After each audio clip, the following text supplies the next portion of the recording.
Rodrigo, pues un gusto. Al contrario, el gusto es mío. Muchas gracias. ¿Cómo están? Gracias por recibirnos. Bueno, Estamos al contrario. muy contentos de poder platicar contigo. Como jóvenes queremos conocerte un poquito mejor desde tus inicios y el lado humano de Rodrigo Abdala. Claro. Quisiera preguntarte primero, pues, antes de ser morenista, eres obradorista, estuviste desde antes de la fundación de Morena. Quisiera conocer por qué decidiste apoyar a Andrés Manuel López Obrador. ¿Qué fue lo que te motivó? ¿Cuándo fue? ¿Y cómo fue este proceso? Uno como estudiante siempre tiene la cabeza y los sentimientos pues, repletos de ideales, de muchas convicciones. Y más en una carrera como la que yo estudié, que es una carrera que se relaciona mucho a la parte política, que es la carrera de Derecho. En ese entonces yo entro a la carrera cuando ya el licenciado López Obrador era jefe de gobierno del Distrito Federal. Para ese entonces, pues, el gobierno del Distrito Federal toma su curso y hay un punto de inflexión cuando inicia todo este embate de la derecha, cuando inicia todo el embate de, en ese entonces, el presidente Fox, que quiere desaforar al licenciado López Obrador, e inicia toda una carga mediática e invariablemente uno es receptor de todo eso, ¿no? Toda esa embestida mediática iba en contra del licenciado. Pero yo tengo, y siempre he tenido familia viviendo en México, y yo les preguntaba, ¿no? Oigan, ¿qué onda allá? Y mi familia allá, tanto de la parte de mamá como la parte de mi papá, pues nos decían, muy bien, la verdad es que nosotros aquí estamos muy bien, la ciudad ha cambiado. Yo me acuerdo que en los 90s leer o escuchar alguna noticia del Distrito Federal siempre estaba relacionada con asaltos bancarios, secuestros, esto, y desde que llegue el licenciado López Obrador, pues mágicamente todo va cambiando. Como estudiante, pues yo en ese entonces estudiaba y trabajaba. También es que había, la verdad, poco tiempo para destinarle al trabajo pues del activismo. Sumado a que yo pues, fui parte de por lo menos 3 mesas directivas de la carrera. O sea, siempre tuve como esa participación activa pues en la vida política, ¿no? Aunque sea un microcosmos como en la universidad. Y más adelante,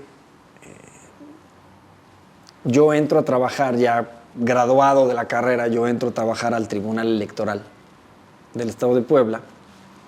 Y lo primero que a mí me toca resolver como parte de un equipo de la ponencia de un magistrado era la vida interna del partido político, porque nosotros éramos los primeros que recibíamos los famosos JDCs, que son los juicios para la protección de los derechos políticos electorales de los ciudadanos, que todos ellos pues, eran principalmente actores políticos. Para tú poder dirimir una controversia de estas, tienes que entrar a los documentos básicos de los partidos políticos. En ese entonces, pues, los típicos partidos políticos, el PRI, el PAN, el PRD. Y había que entrar a la documentación interna de cada uno de esos partidos políticos y todos tenían, todos estaban cargados, ¿no? De buenas intenciones que no estaban reflejadas en ninguna acción de gobierno. Entonces cada vez uno se desanimaba más de la política y de los políticos. Pasa la elección del 2006 y el fraude electoral, no sé si se acuerdan de la película de Luis Mandoki, que habla justamente del fraude y de cómo había evidencia de sobra para poder acreditarlo. Y al final la autoridad electoral, sin ver toda esta carga de evidencias que se fueron presentando, determina que pues, el ganador era Calderón. Plantón del Reforma, Y después del plantón de reforma, el presidente, bueno, el hoy presidente, el licenciado López Obrador, inicia una gira por todo el país, otra vez. Yo para ese entonces, que era el 2008, finales del 2007, principios del 2008, antes de que iniciaran, porque aparte tengo muy clara la memoria de con qué lo relaciono, antes de que iniciaran las Olimpiadas, los Juegos Olímpicos de Beijing, en China, inicia esta gira licenciado. Yo ya estaba trabajando en México y digo, yo quiero verlo, yo quiero conocerlo.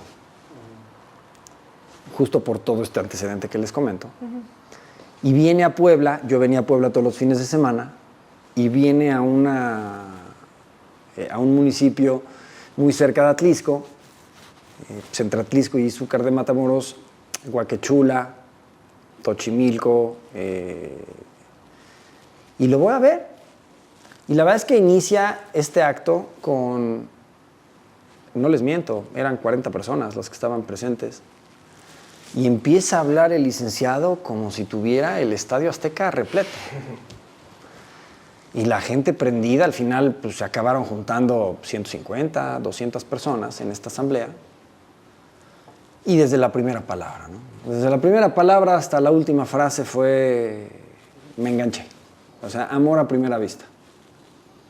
Yo me regreso a México y traía ese gusano interno que me decía, ¿qué tienes que hacer? ¿Qué puedes hacer? ¿No? Sí. Y busco cómo vincularme. Y había un grupo de personas ya aquí en el estado de Puebla que tenían pues una especie como de representación del movimiento.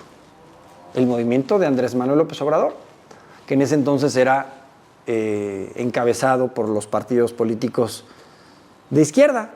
El PRD, que ya no es de izquierda, el PT y lo que antes era Movimiento Ciudadano, que se llamaba Convergencia. Estas personas no necesariamente estaban relacionadas con los partidos políticos antes mencionados, pero sí estaban muy clavados en el tema del movimiento del licenciado López Obrador. Y pues me vinculo. ¿Qué puedo hacer? ¿Cómo no? ¿Quiere usted ayudarme? Me preguntan. Yo, claro. Tome usted este bonche de periódicos y vaya usted a repartirlos. Y así inicio. Empiezo en ese activismo pues los fines de semana que yo venía aquí al estado de Puebla. Y desde ahí, completamente vinculado, conforme fue pasando el tiempo, con mucha mayor profundidad, fuimos cada vez pues un grupo más nutrido de personas. Tampoco era así como que wow, las masas, ¿no? Pero ya empezaba a sonar. Sí. Y así es como me vinculo en realidad. Rodrigo, lo que nosotros los jóvenes vemos en los cuadros que han estado más cerca del presidente, como esta primera camada de diputados que fuiste, que has estado desde antes de Morena, Fundación y Movimiento, ¿cómo tú consideras que hay un Rodrigo antes y un Rodrigo después de la Delegación de Bienestar en cuanto a sensibilidad? Sí, definitivamente sí. El hecho de haber recorrido el Estado desde la figura de la Delegación de Bienestar no fue algo que no hubiera hecho yo antes, ¿me explico?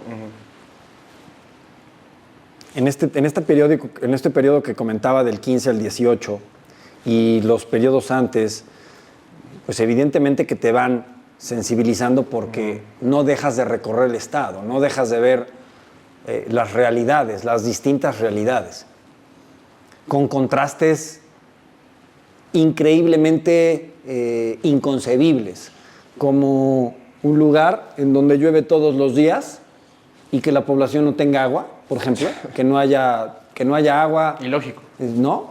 Un lugar en donde hay una abundancia natural a la vista y que haya personas que no tengan que comer, por ejemplo. Pero definitivamente la parte de la delegación te hace entenderlo con mayor profundidad. ¿Por qué? Pues porque justo es ahí donde empiezas a tocar, a adentrarte en la relación con los ciudadanos. Los mismos ciudadanos se te acercan y te dicen, cuáles son sus necesidades, Sí, claro. cuál es el día a día de ellos, ¿no? Evidentemente que eso te mueve la parte más, la fibra más sensible de tu esencia, de tu alma, de tus sentimientos.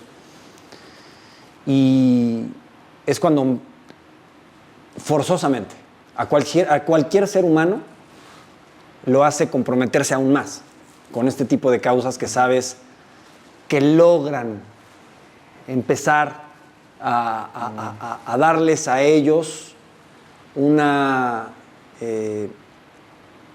esperanza que pueden palpar y que sienten y que ves y que te expresan que están viendo un cambio, ¿no? Evidentemente que eso te hace muchísimo más no únicamente sensible, sino consciente de qué es lo que se tiene que hacer. Te he entregado, ¿no? Pensé que Sí, te entregaras más. no nada más eso, sino que, a ver, este camino en el que nosotros siempre estuvimos convencidos de primero los pobres, es el camino adecuado. Digo, ahorita, 5 años después, el 10 de agosto, el resultado de las pruebas de la evaluación de la medición de la pobreza del Coneval te lo demuestra, ¿no? Sí. Personas que tienen un ingreso menor a 4,280 pesos que están en la línea de pobreza y personas que tienen un ingreso menor a 2,000 pesos que están en la línea de pobreza extrema, que no tienen acceso a ciertos servicios como una alimentación de calidad, un espacio de vivienda digna, servicios de seguridad social, educación, etcétera, que logran cambiar su vida gracias a estos programas, te lo van diciendo. Porque aparte, en el país son más de 8 millones. En Puebla son casi 600,000. O sea, estamos hablando de que llenas el Estadio Cuauhtémoc muchas veces. 15 veces. Y es toda esa gente que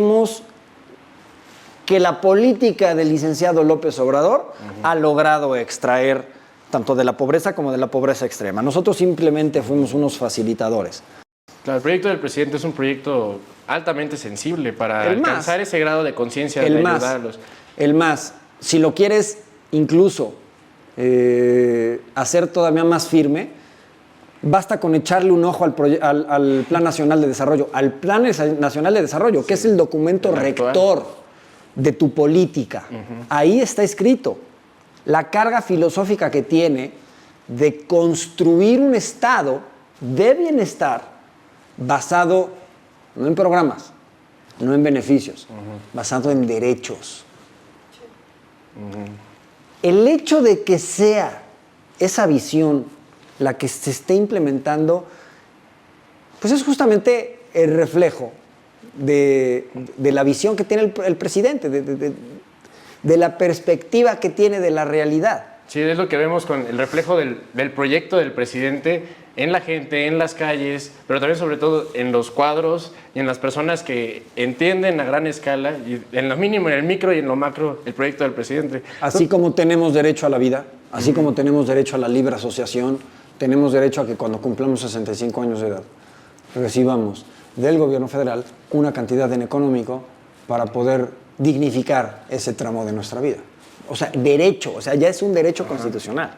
Y en los artículos transitorios de esta reforma constitucional, justamente es donde se establece el incremento mínimo anual al porcentaje inflacionario esperado para que la pensión, para que este derecho te siga alcanzando para lo mismo que el año anterior.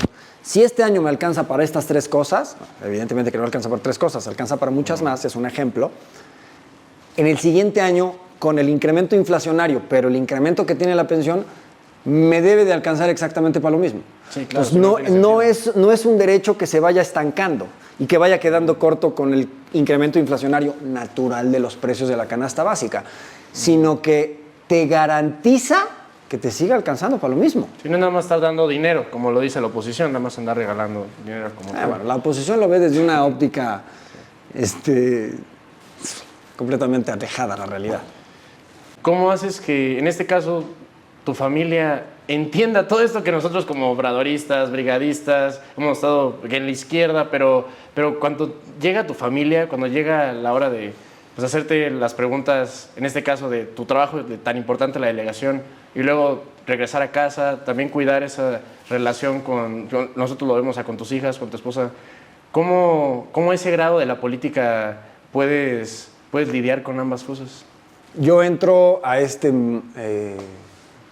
mundo del obradorismo antes de conocer a mi esposa. Al principio, pues mi familia me decía,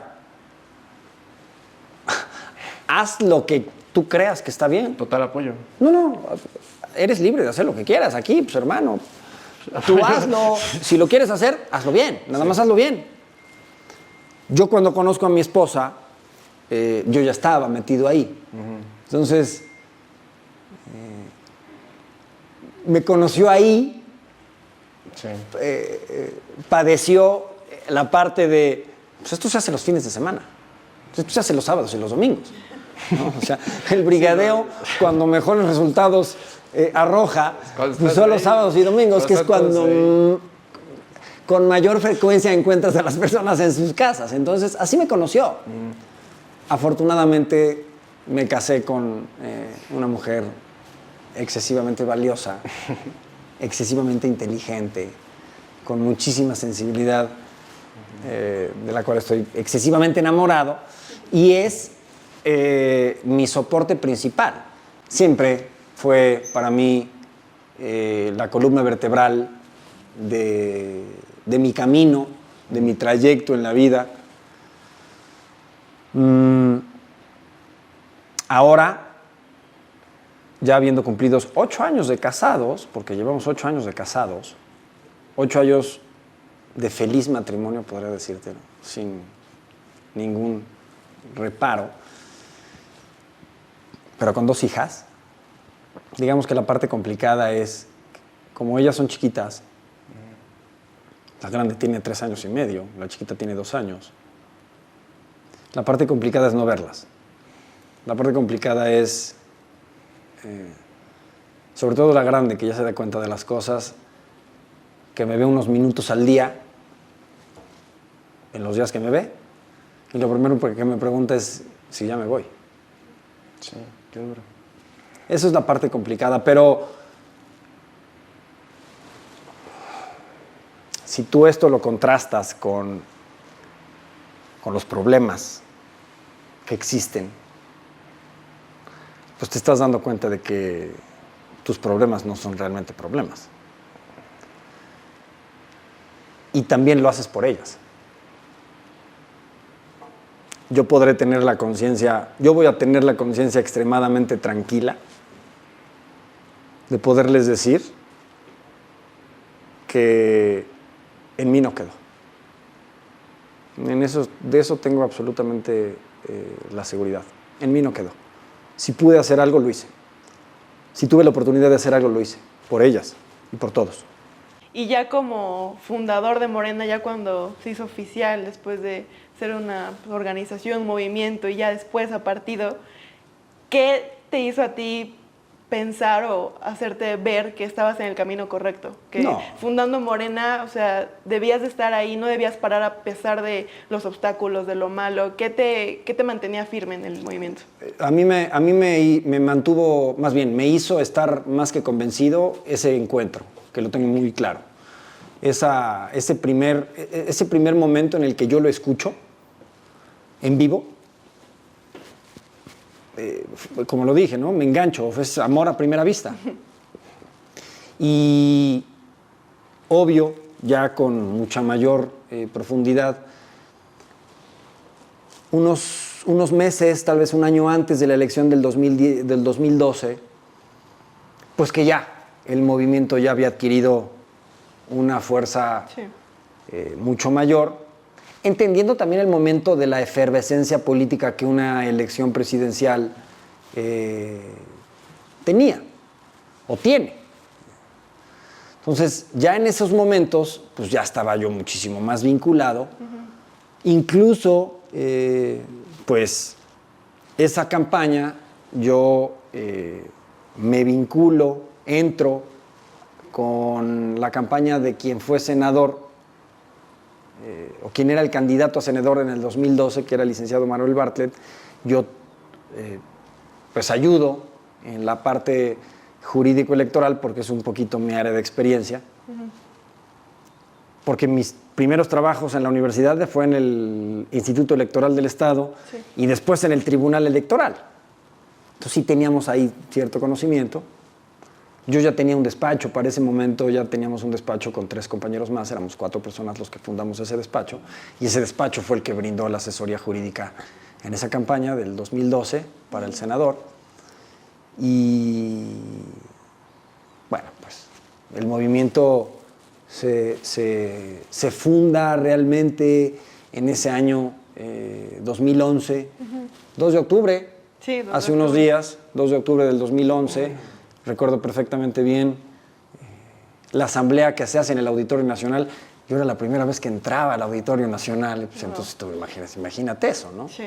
Gente de todo el país, personalidades políticas, entre ellas ahora nuestra coordinadora nacional de los comités de defensa, la doctora Claudia Sheinbaum, y otros más. Gente de mucha cultura, gente de letras, gente de ciencia, políticos, o sea, un movimiento realmente nutrido. Sí. Incluso me acuerdo que antes de que iniciara esa campaña del 2011, el gabinete que ya había estado anunciado por el propio licenciado López Obrador, por el candidato, hizo una serie de giras por todo el país, y en el caso de Puebla,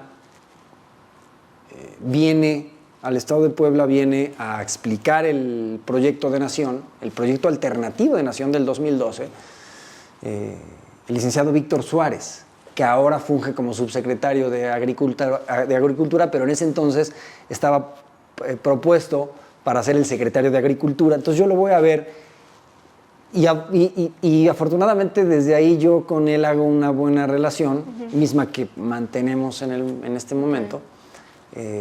Pero pues imagínate, pues, oiga, un enano ahí con estos grandes personajes de la política, más uno allá asumido como gente de izquierda, pues los empiezas a conocer y pues más aún, ¿no? Te empiezan a platicar. La firmeza está desde un inicio, claro. Pero pues te platico todo esto para que hagamos justamente el contexto de cómo fuimos reafirmando esa convicción que ya estaba muchísimo muy cimentada. Desde el inicio. No, y aparte es muy importante lo que comentas, porque por ahí quien te ve de manera externa dice, no, él no es morenista, él apenas inició, a lo mejor estuvo en el PRI, en el PAN, porque pueden decir, no, y estudió en escuelas privadas, y esos comentarios que suelen decir porque tienen un perfil, ¿no? Que eso no tiene que ver. Morenista, nada tiene que ver. No tiene que ver, porque nosotros siempre estamos buscando luchar por las causas justas, hacerlas realidad en este país que tanta necesidad en ese entonces tenía, sigue habiendo. Sin embargo, se ha avanzado muchísimo en combatirlas, en fortalecerlas. Eso no tiene nada que ver con esto que tú comentas. Sí, ¿no? Ya con todo el contexto que nos dices, pues queda más que claro que eres morenista de corazón, obradorista, y que has recorrido el territorio como muchos brigadistas. Sí. Eso es algo que causa que los jóvenes se identifiquen mucho contigo. Sí. Porque siempre decimos, no, políticos acartonados, nunca hablan con la gente, no salen, ni siquiera se atreven a recorrer las calles porque tienen miedo a lo que la gente les va a decir. Porque obviamente los partidos tradicionales, no obstante que en ese entonces aún seguían ganando elecciones, pues no tenían el arraigo con las personas. O sea, en realidad era más un trabajo de estructuras forzadamente pegadas en esos partidos políticos, porque las propias estructuras pues sindicales, de organizaciones y demás, por un tema más, creo yo, de costumbre, porque el tiempo así lo hizo, pues estaban ahí enquistadas. Pero en realidad quienes formaban parte de la base de estas estructuras anhelaban un movimiento de cambio y en esa misma lógica estamos todos nosotros. Exacto. Por eso, mi convicción está firme desde un inicio. O sea, no hay manera de que esa convicción se vea, que me muevan el tapete, ¿no? Sí, Nada, no, o sea, pues claro está a que prueba de balas. El tema de recorrer el Estado sí es un punto bien importante aquí a destacar porque pues yo lo empiezo a recorrer justamente desde mi trabajo en el Instituto Electoral, porque yo trabajaba en el área de capacitación. Y el área de capacitación es pues esta área tan importante de poder capacitar a los ciudadanos que salieron insaculados en este sorteo para fungir como funcionarios de casilla. Y desde ahí estábamos recorriendo el Estado de Puebla. Entonces, pues esto de lo que ahora yo presumo que poder presumir haber recorrido los 217 municipios del Estado de Puebla, por lo menos 3 veces cada uno de ellos, pues no es un asunto de 5 años para acá. Es un asunto que desde estudiante, desde chavito lo hice, pues porque trabajaba, pues, como todos, pues teníamos la necesidad de trabajar. Y en el 2015, que aparte de tener el privilegio de entrar a la Cámara de Diputados por Morena, con esta gran primera generación de diputados federales de Morena, también tuve el honor de que el licenciado López Obrador me nombrara como su coordinador en el Estado de Puebla para construir la estructura de defensa y de promoción al voto, pues con mayor compromiso. Claro. Tenías que hacer este trabajo porque era construir la estructura.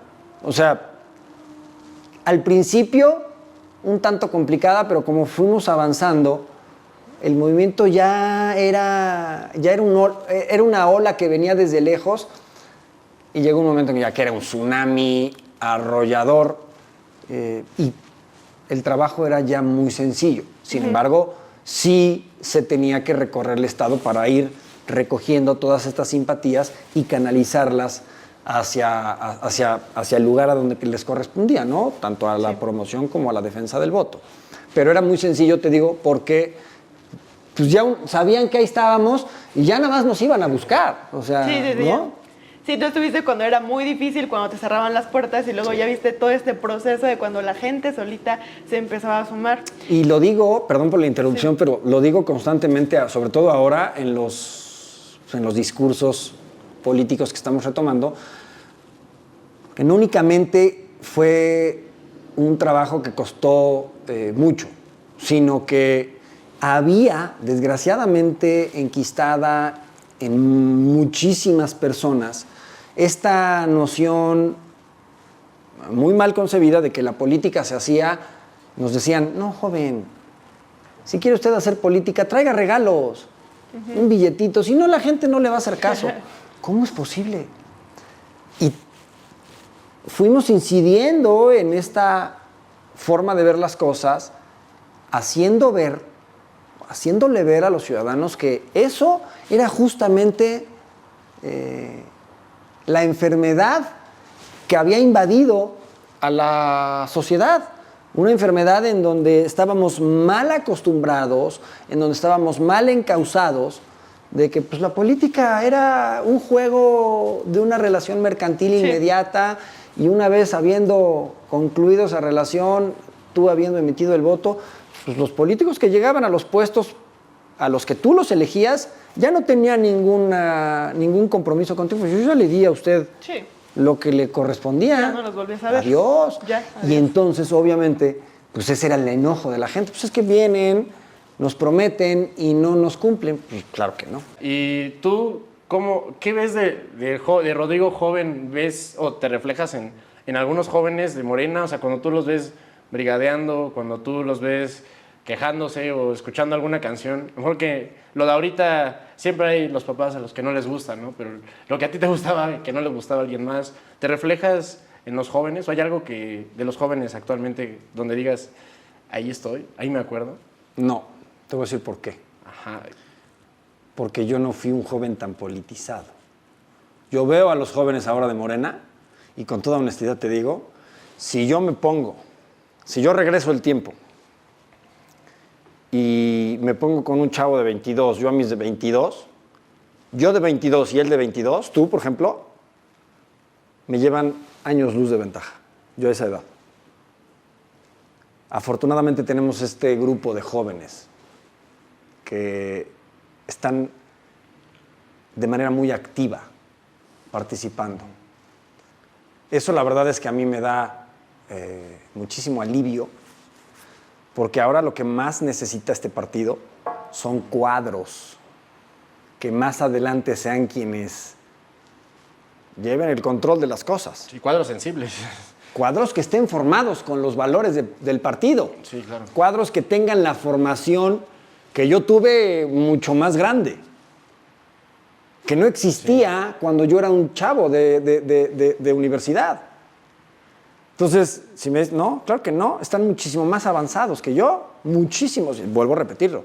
Si yo me pongo yo a los 22 y un chavo de 22 ahora, de quienes están formando activamente pues este grupo de jóvenes de Morena, años luz de ventaja. Años luz de ventaja me llevan, años. Y en este proceso que estamos viendo de aquí al 24, nosotros los jóvenes, como le dices, estamos más politizados, pues cómo no, vemos las mañaneras todos los días. Vimos un privilegio enorme, ¿no? que es tener al presidente Andrés Manuel López Obrador. Y por eso es que los jóvenes y de Morena, politizados, pues nos damos cuenta de lo que de verdad importa. Entonces nosotros también, con esa conciencia, analizamos la situación actual de los jóvenes en el país. Así es. Y como tú, o sea, lo entendemos desde alguien que estuvo en una delegación, desde alguien que ahorita está, está queriendo y quiere y competirá por la coordinación de los comités de defensa. O sea, nosotros, pues al ver esa trayectoria y pensar en todo esto, precisamente esto que nos cuentas, vemos que hay una sociedad de jóvenes que actúan de una manera muy similar a lo que eran los jóvenes del PRI, de PAN, y nosotros somos un partido universal. El proyecto de la izquierda es universal, a quien no le guste también es para ellos. Sin embargo, también los jóvenes de Morena nos preocupamos sobre el qué tanto tenemos que estar en la calle, o más bien hacer la diferencia de la importancia de la calle y la importancia de llegar a un evento y tomarte la foto. Porque ahora se hizo, y vemos que es una moda también Morena. O sea, como joven dices, no, pues el PRI ya no, el PAN ya no, pero Morena, oye, pues es el partido gobernante, ¿no? Entonces, hay quienes por la ilusión de poder se guían a Morena. Y nosotros como jóvenes vemos eso, y aquí vamos a sonar mucho como el presidente, como una simulación. Porque también, por eso te hablo del proceso del 24, en el 2012 también, y en el 2018 hubo estas cuotas de la política, de que tiene que ser mujer, de que tiene que ser una persona discapacitada, de que tiene que ser, tiene que ser, ¿no? Acciones afirmativas, que están bien. Afirmativos, sí, y te hablamos de eso, el proyecto pues es para todos. Pero nosotros, más bien, ¿cómo guiar a la juventud a que el camino es por acá? O sea, no es por la foto, no es por lo que me vayan a dar después, lo que dice el presidente, no estamos aquí por encargos. Yo lo veo aquí como algo bueno y algo malo a la vez. Pero más bueno. Mi argumento es el siguiente. Cuando yo entro a Morena, no era el equipo ganador. La fortuna de todo esto, en ese entonces, era que quien entraba porque de verdad estaba convencido, ¿eh? O sea, no había manera de entrar por una cuestión de interés político o económico. Era un tema más de, pues aquí estoy porque estoy convencido de estar, ¿eh? Eso, pues, si lo ves hacia atrás, pues no era tan alentador porque, pues, no era un lugar, no era un nicho de recepción de muchos jóvenes. Pero ahora sí. Si es por moda, si es por una cuestión coyuntural, si es está bien, no está mal. Simplemente que aquí hay dos cosas, más bien dos vías, dos escenarios, perdón. El joven que entró por moda y el típico que trae la playera del equipo ganador, pues no le va al equipo, no sabe ni quiénes son los jugadores, pero pues está de moda el equipo que acaba de ganar la copa. Y el que porta la camiseta a pesar de que pierdan, a pesar de que... La labor de quienes realmente están convencidos es ayudar a que estos jóvenes que entraron por la razón que sea, excepto por una cuestión más de sentirlo, es hacer que lo sientan. Porque justamente estamos en ese proceso. Sobre todo los jóvenes, a mí me decían mis papás que cuando yo era chavito, me decían, no, es que tu edad es la edad más maravillosa del mundo. Tu cerebro es como una esponjita, me decían. Que la aplastas y como si se abriera, absorbe todo. Exactamente lo mismo. Tú a un chavito de 10 años lo tratas de hacer, de entrar en la política, seguramente habrá quienes digan, este es un niño prodigio, ¿no? Pero la mayoría adquieren mayor conciencia más grandecitos, a los 17, 16, 15, 20, 22. Quienes están realmente convencidos es convencer a los demás justamente de cuáles son los verdaderos argumentos de por qué estar acá. Porque ese es el objetivo. El objetivo es formar cuadros entre todos. La responsabilidad que tenemos los que sí estamos aquí por convicción es hacer que los demás se convenzan.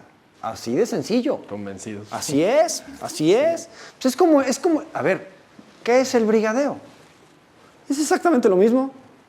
Tú vas a una casa, tocas una puerta, te abren, ¿y qué vas a decirle? Pues utilizas tus argumentos, utilizas tu formación, utilizas tu contexto cultural, académico, para convencer basado en argumentos a una persona de que se sume a un movimiento distinto. Es exactamente lo mismo. Aquí eso no debemos de perderlo nunca. Y ahorita con el encargo más reciente que te dio el presidente Andrés Manuel López Obrador, que fue como delegado del bienestar, que hace unos días ya renunciaste a tu cargo, ¿qué momento de conocer tantos lugares de Puebla, de conocer el Puebla profundo, algún momento que tú digas, me marcó por lo que vi? ¿Algo que tengo recuerdes? dos específicamente. Uno de ellos procuro no revelarlo porque sí es un momento complicado. A mí me sigue tocando fibras muy sensibles. Sí, claro. Porque en ese entonces estábamos haciendo el censo, visitando personas por todo el estado de Puebla para poder identificar en qué programa pudieran entrar. Sí. Y llegamos a una casa al sur del estado y preguntamos si había alguna persona con discapacidad y el matrimonio que nos abrió, que era un matrimonio joven, una reacción rara, ¿no? Uh-huh. Y entrando en la plática nos dijeron que sí había 2 personas. Y eran 2 niñitas de muy corta edad que no podían caminar y que vivían en un huacalito. Entonces, pues, conocer algo así, ver esa realidad de muchas personas que seguían estando en la oscuridad, sí, en la sombra, pues te dabas cuenta, ¿no? En realidad de la necesidad que había de tener un gobierno con sensibilidad social. Y es complicado, muy, claro, muy complicado. Sí. Otro, ya como delegado, inicia el programa de La Escuela es Nuestra, y cuando llegamos a una comunidad del norte del estado, llegamos a una escuela en donde pues, era multigrado, la misma, es decir, en un solo salón, mucho más chico que este cuarto, estaban pues entre 25 o 30 alumnos de todos los grados, porque nada más había un maestro. O sea, había niñitos desde primero hasta sexto de primaria. Son de estos lugares con climas tropicales, en donde pues llueve mucho en las noches y en los días, mediodía es un sol abrasador. El techo del salón, el techo de la escuela, porque era el salón de la escuela, era una lona. Pero tú nada más imagínate la escena en donde el piso era solo tierra. Con la lluvia de la noche, con el calor del mediodía, los niños tenían realmente metidos los pies en el lodo, hasta el tobillo. Moscos e insectos volando por todos lados. Por todos lados. Por todos lados. Situaciones bien complicadas. Que con este programa de la Escuela es Nuestra, que yo le tengo un cariño muy especial, logramos combatir de manera muy efectiva, muy eficiente. Y el que platico con mayor frecuencia es este de la señora que hace unos meses, con el programa de adultos mayores, uno le hace una broma, ¿no? En la plática, ya hasta los nietos se aparecen cada 2 meses, ¿no? Se ríen, sí. Y se queda pensando la señora y me dice, ¿sabe qué ha hecho este programa por mí? ¿Qué, señora? Me regresó las ganas de vivir, me dijo. Yo me sentía una carga en mi familia. Y no tenía ganas ya de vivir.